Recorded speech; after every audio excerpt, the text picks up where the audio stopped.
मैं हूँ भंवरलाल कलावंत और आप पढ़ रहे थे क्लास 12th की सृजन पुस्तक पद्यखंड और नीति के दोहे रहीमदास जी।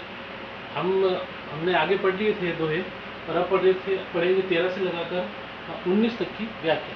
यानी ये पद पढ़ने के बाद इसका पूरा अध्याय पूर्ण हो जाएगा। आपके सृजन पुस्तक का नीति के दोहे का अध्याय पूर्ण हो जाएगा। इसकी PDF अवेलेबल करवा दी जाएगी। क्षमा चाहूँगा कि कुछ समय से आपको वीडियो अपलोड नहीं कर पाया और वीडियो अवेलेबल नहीं करवा पाया, तो आप नियमित रूप से मिल पाएंगे आपको वीडियो, और देखते रहें। उससे पहले चैनल को सब्सक्राइब अवश्य करें। चैनल को सब्सक्राइब करे बगैर आपको वीडियो नहीं मिल पाएगा, तो लाइक करें, कमेंट करें।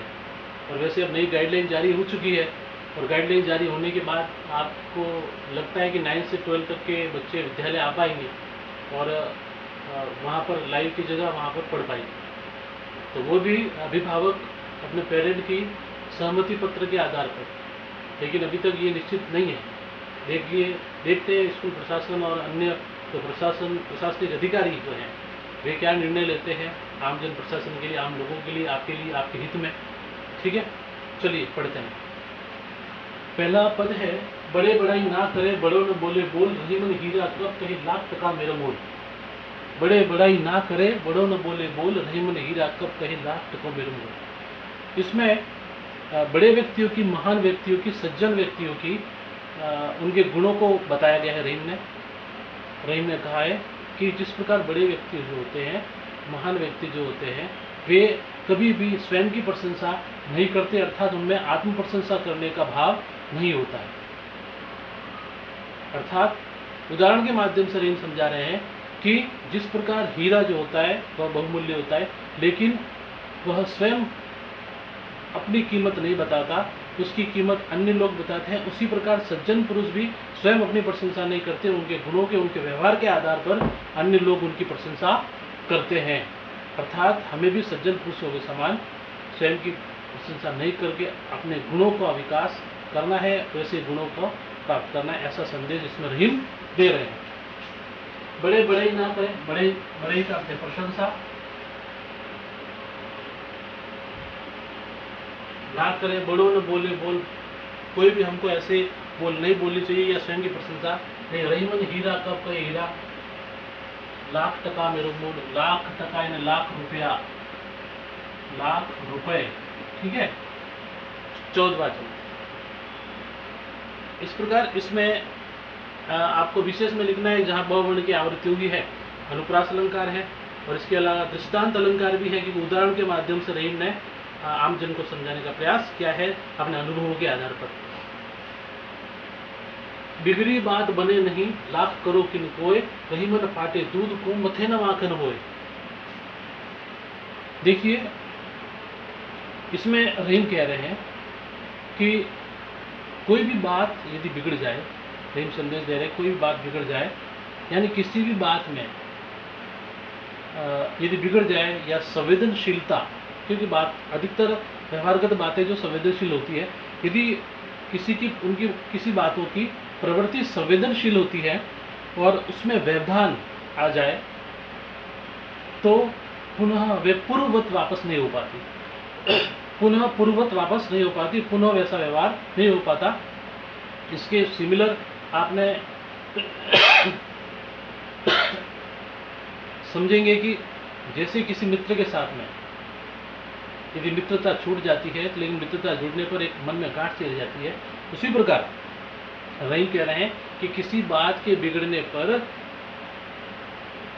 उसको वापस यथावत पूर्ववत नहीं लाया जा सकता, क्योंकि ये कोई बात करने पर उसकी प्रवृत्ति संवेदनशील होती है, अर्थात उनमें व्यवधान आने पर वे पूर्ववत वापस नहीं हो पाती, पूर्व के जैसे, पहले के जैसे वापस नहीं हो पाती।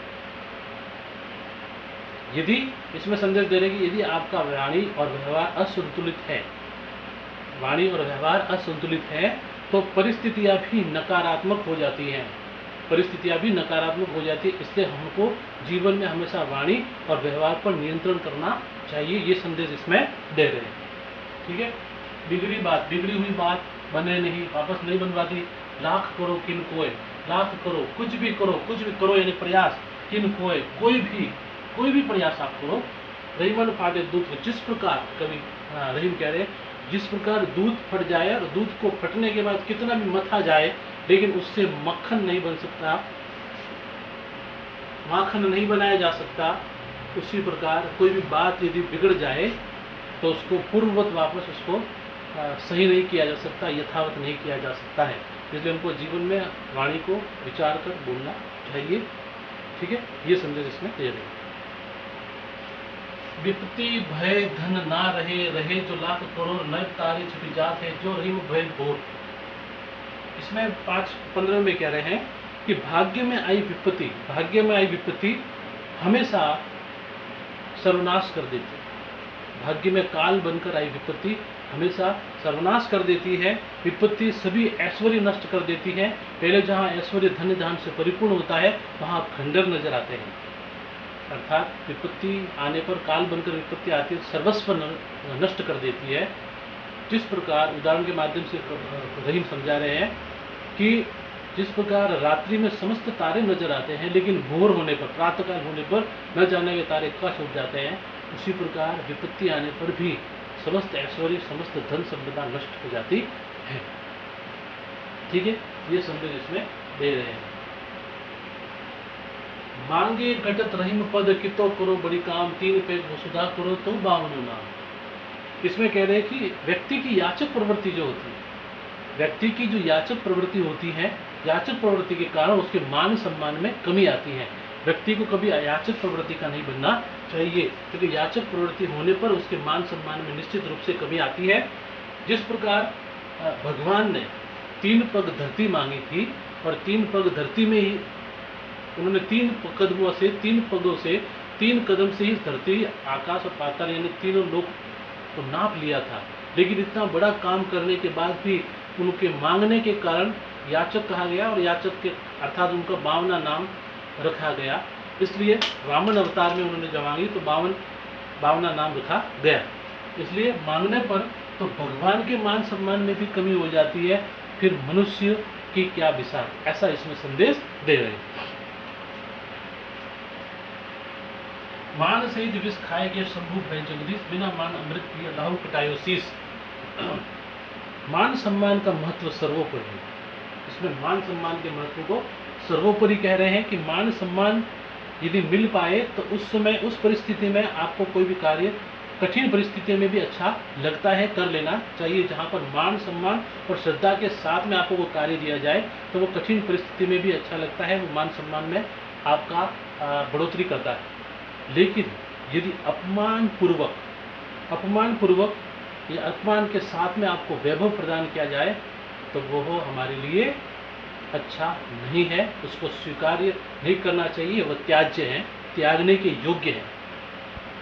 इसका अर्थ ये हुआ कि जिस प्रकार कह रहे हैं कि बिना मान अमृत पिए रहो कटायो शीश, उदाहरण के माध्यम से समझा रहे हैं, पौराणिक उदाहरण के माध्यम से रहीम समझा रहे हैं कि जिस प्रकार समुद्र मंथन हुआ था, उसमें विष निकला था, तो विष को भगवान शिव शंकर देवताओं ने, समस्त देवताओं ने उनसे आग्रह किया, तो भगवान शिव शंकर ने उस विष को पीकर, मान सम्मान स्वरूप पीकर समस्त संसार में वे जगदीश्वर के रूप में पूजे गए। लेकिन राहु ने उस अमृत को धृष्टता के साथ में चोरी से पी लिया और पीने के बाद फिर भी उसको अमृत प्राप्त नहीं हुआ। धृष्टता के कारण उसको अपना सर कटाना पड़ा। अर्थात ये हुआ कि मान सम्मान से बढ़कर कोई नहीं है और हमको जहाँ भी कार्य करें, कोई भी करें, तो मान सम्मान में रहकर ही करना चाहिए। मान सम्मान से ऊपर जो कोई कार्य है हमको नहीं करना चाहिए। ठीक है। रहीमन जीवा बावरी कही गई सरस पताल, आपो तो कोई भीतर रही जूती खात कपाल। कह रहे हैं यहाँ पर कि वाणी का हमको उचित प्रयोग करना चाहिए। ये संदेश इसमें दे रहे हैं कि मनुष्य को हमेशा वाणी का उचित प्रयोग करना चाहिए। वे कह रहे हैं कि जिस प्रकार जीवा के माध्यम से रहीमन जीवा बावरी, बावरी यानी पगली है जीवा को, कही गई सरस पाताल। सरस पाताल का अर्थ है अनर्गलन बातें, संसार में कही जाने वाली अनर्गलन बातें, यानी जीवा जो होती है मुख में व्याप्त होती है और मुख के द्वारा वह अनर्गलन बोल जाती है और वापस वो तो मुख में छिप जाती है। लेकिन यदि उसके परिणाम स्वरूप, अनर्गलन बातों के परिणाम स्वरूप उसके परिणाम को भोगना मनुष्य को पड़ता है, जूते हमको कपाल को खाने पड़ते हैं, अर्थात मनुष्य को दुख झेलना पड़ता है। अर्थात कह रहे हैं कि आपको तो कहीं भीतर ही व भीतर जाके सूख जाती है, जूती खात कपाल, और कपाल को जूती खानी पड़ती है। अर्थात ये हुआ कि मनुष्य को अपनी वाणी पर नियंत्रण रखना चाहिए, और वाणी अपनी जबान पर नियंत्रण रखना चाहिए, और सोच समझकर हमें अपनी जबान के माध्यम से बोलना चाहिए, तभी व्यक्ति का मान सम्मान बना रहता है और उसे कोई कपाल को जूते खाने की आवश्यकता नहीं। चलिए आगे। अमृत ऐसे वचन में रही मन रीस की घास, जैसे मिसिर हूं में मिली निरस बांस की फांस। इसमें कह रहे हैं कि जब आपको कोई डांटता है, आपने डांटा होगा, पिताजी ने डांटा होगा, माँ ने डांटा होगा, टीचर ने डांटा होगा, ठीक है। मधुर वचनों की शक्ति का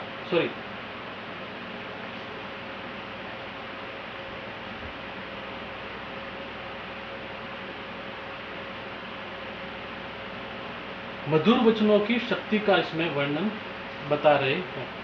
कह रहे हैं कि कवि कह रहे हैं कि मधुर वचनों की शक्ति का इसमें संबंध बता रहे कि मधुर वाणी में हर तरह का कार्य करवा देने की क्षमता होती है।